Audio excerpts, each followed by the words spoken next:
ఇక్కడ మీరు చెప్పిన రెండు అంశాల్లో మొదటి అంశం default bail. Sir. Default bail అనేది ముద్దాయిని అరెస్ట్ చేసిన తర్వాత విత్ ఇన్ 90 డేస్లో ఛార్జ్ షీట్ కనుక విచారణ సంస్థలు వేయకపోతే ముద్దాయికి బెయిల్ పొందే హక్కు ఉంటుంది. It's a mandatory provision. కానీ ఇక్కడ ప్రిలిమినరీ ఛార్జ్ షీట్ ఫైల్ చేశారు, సప్లిమెంటరీ ఛార్జ్ షీట్ ఫైల్ చేశారు. రెండు ఫైల్ చేసినప్పుడు కూడాను ఛార్జ్ షీట్ నిర్దేశించిన సమయంలో వేయలేదనే హక్కు న్యాయస్థానానికి ఉందని నేను అనుకోను. ఎందుకంటే సుప్రీంకోర్టు కూడా అనేక కేసుల్లో అసలు వేసిన ఛార్జ్ షీట్ రిటర్న్ అయిపోయి మళ్ళా రిప్రజెంట్ చేయకపోయినా, లేకపోతే ప్రిలిమినరీ ఛార్జ్ షీట్ వేసినా అది ఛార్జ్ షీట్ గానే పరిగణించాలి తప్ప డిఫాల్ట్ బెయిల్ ఇవ్వడానికి లేదు అని చెప్పేసి సుప్రీంకోర్టు అనేక కేసుల్లో చెప్పింది. దానికి డోర్ డెలివరీ చేసినటువంటి అనంతబాబు కేసులోనే నేనే వాదించాను. వాళ్ళు ఛార్జ్ షీట్ రిటర్న్ అయిపోతే రిప్రజెంట్ చేయకపోతే 15 రోజుల తర్వాత టెక్నికల్ ఎవిడెన్స్ ఎఫ్ఎస్ఎల్ రిపోర్ట్ రాలేదని చెప్తే ఇంకా ఫర్దర్ ఇన్వెస్టిగేషన్ జరగాలని మెమోలు ఇస్తే నో, వన్స్ ఛార్జ్ షీట్ ఫైల్ చేసిన తర్వాత అది రిటర్న్ అయినా ఏదైనా కానీ ఛార్జ్ షీట్ ఫైల్ చేసినట్టే డిఫాల్ట్ బెయిల్కి అప్లికబిలిటీ కాదని చెప్పేసి జడ్జిమెంట్ చేసిన తర్వాత డిస్మిస్ చేశారు. దాని ప్రాతిపదికనే హైకోర్టు డిస్మిస్ చేసింది. కాబట్టి డిఫాల్ట్ బెయిల్ అనేది కరెక్ట్ కాదు. మరి ఎందుకు సుప్రీంకోర్టు తీర్పులను పరిగణన తీసుకోలేదో న్యాయమూర్తి గారు, అది ఆయన నిర్ణయం కాబట్టి దాన్ని మనం కామెంట్ చేయలేము. అది దీంట్లో మేము కాగ్నిజెన్స్ తీసుకోలేదు అంటారు. ఆ యొక్క వేసిన ఛార్జ్ షీట్ ని మేము కాగ్నిజెన్స్ తీసుకోలేదు అంటారు.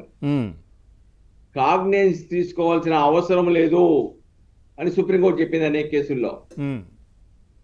అంతేకాకుండా ఇంకోటి ఏంటంటే దాంట్లో మొత్తం సొమ్ము రికవరీ చేయలేదని కూడా రాశారని చెప్తూ ఉన్నారు. మొత్తం సొమ్ము రికవరీ చేశారని ఈ 3 గ్రౌండ్ల మీద అయితే ఏదైతే డిఫాల్ట్ బెయిల్ ఉందో అది నిలబడే అవకాశాలు లేవు. ఎందుకంటే రెగ్యులర్ బెయిల్ ఎందుకు వేయలేదంటే రెగ్యులర్ బెయిల్లో గ్రావిటీ ఆఫ్ ది అఫెన్స్, ఆ యొక్క నేరం యొక్క తీవ్రతను చూడాలి, దాంట్లోకి పడే శిక్ష యొక్క తీవ్రతను చూడాలి, విట్నెస్ని ఇన్ఫ్లుయెన్స్ చేస్తారో చూడాలి, ప్రైవేసీ అక్యూజ్ ఈ అఫెన్స్లో ఉందో లేదో చూస్తారు. ఇన్ని చూసి మాత్రమే రెగ్యులర్ బెయిల్ ఇవ్వాలి. కానీ వాళ్ళు రెగ్యులర్ బెయిల్కి వెళ్లకుండా డిఫాల్ట్ బెయిల్ ఇచ్చేసి మీరు ఛార్జ్ షీట్ కాగ్నిజెన్స్ తీసుకోలేదు కాబట్టి, వాళ్ళు నిర్దేశించమేలా ఛార్జ్ షీట్ వేయలేదు కాబట్టి మీరు బెయిల్ ఇమ్మని చెప్పేసి, అలాగనే సొమ్మంతా కూడా రికవరీ చేయలేదు కాబట్టి, లేదంటే ఎఫ్ఎస్ఎల్ రిపోర్ట్ రాలేదు కాబట్టి అని చెప్పేసి ఈ కారణాల వల్ల డిఫాల్ట్ బెయిల్ ఇస్తే అది నిలబడదు అనేది ఒకటి వాస్తవం. రెండో అంశం ఏంటంటే ఆల్రెడీ తిన్నోళ్ళకి తిన్నంత, ఇంకా తినటంలో ఇప్పటి వరకు కొంతమంది బయటకు వచ్చారు, ఇప్పుడు చాలా మంది వస్తా ఉన్నారు. దాంట్లో ఈ మధ్య సజ్జల రామకృష్ణారెడ్డి లాంటి వాళ్ళు కంగారు పట్టడానికి కారణం ఏంటంటే జగన్మోహన్ రెడ్డి గారికి వరుసకి సోదరుడయ్యేటువంటి అనిల్ రెడ్డి, అలాగనే సజ్జల రామకృష్ణారెడ్డి కుమారుడు సజ్జల భార్గవరెడ్డి మీద కూడా ఈ యొక్క మద్యం కేసులో సంబంధాలు ఉన్నాయనేటువంటి ఆరోపణలు వస్తా ఉన్నాయి. మోహిత్ రెడ్డి ఇప్పుడు ఏంటంటే కొత్తది ఏంటంటే విజయానందరెడ్డి అరెస్ట్ అయిన తర్వాత విచారించిన తర్వాత ఉత్తరాంధ్ర చెందినటువంటి ఒక కీలక నేత మేనల్లుడు కోట్లలో సొమ్ము దన్నుకున్నాడని, అలానే గోదావరికి సంబంధించిన ఒక మాజీ మంత్రి దీంట్లో పాత్ర, అలాగే గుంటూరుకు చెందిన ఒక మాజీ మంత్రి, అలానే అనంతపురం చెందిన ఒక మాజీ ఎమ్మెల్యే, మార్నింగ్ స్టార్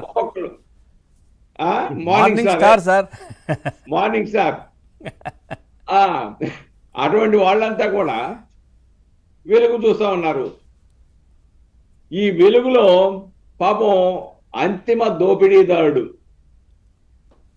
మొన్న ఉదయం ఏదో టీవీలో చెప్తుంటే అంతిమ లబ్ధిదారుడు అంటే ప్రజలు ఒప్పుకోవట్లేదండి, లబ్ధిదారుడు ఏంటి అంతిమ దోపిడీదారుడు అన్నారు.